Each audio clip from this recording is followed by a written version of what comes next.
For this part, I'm going to teach you how to read a putt on a green.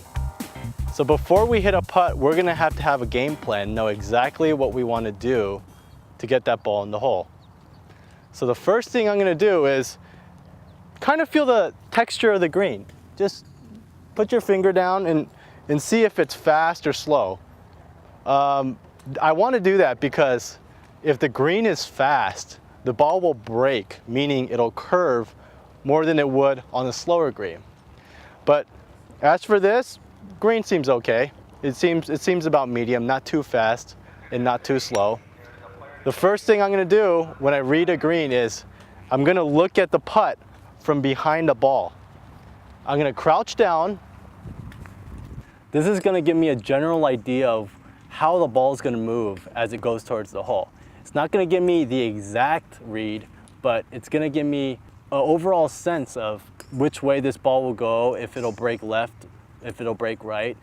As you can see, the right side is a little bit higher than the left side, and things always fall towards the lower side. So on this putt right here, it's going to break a little bit from right to left because the right side is just a little bit higher.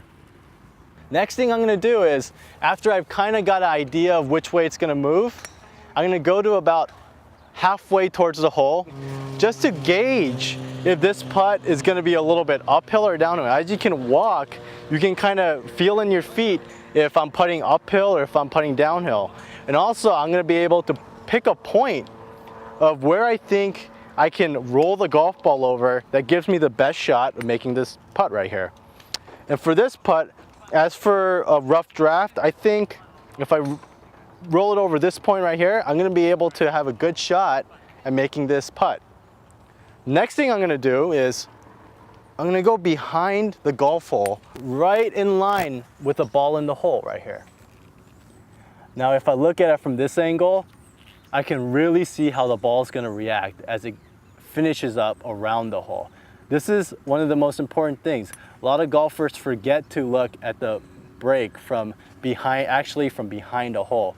And this is going to give you the best indication of how it's going to break in the last 2 feet of this putt. So now, as I go back and walk towards my ball again, I can really pick a precise point because I've looked at this putt from all angles, and I think it's going to be right about here. If I putt it right over this line, I'm going to be able to make this putt.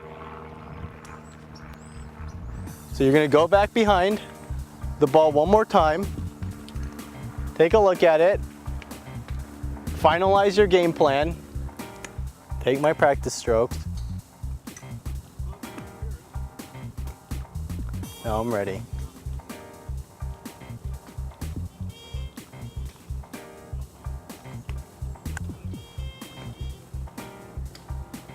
Ooh.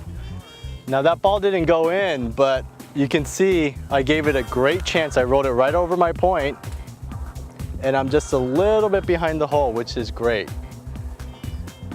You don't expect to always make it from this distance, but that's an easy 2 putt, and that's how you read a golf green.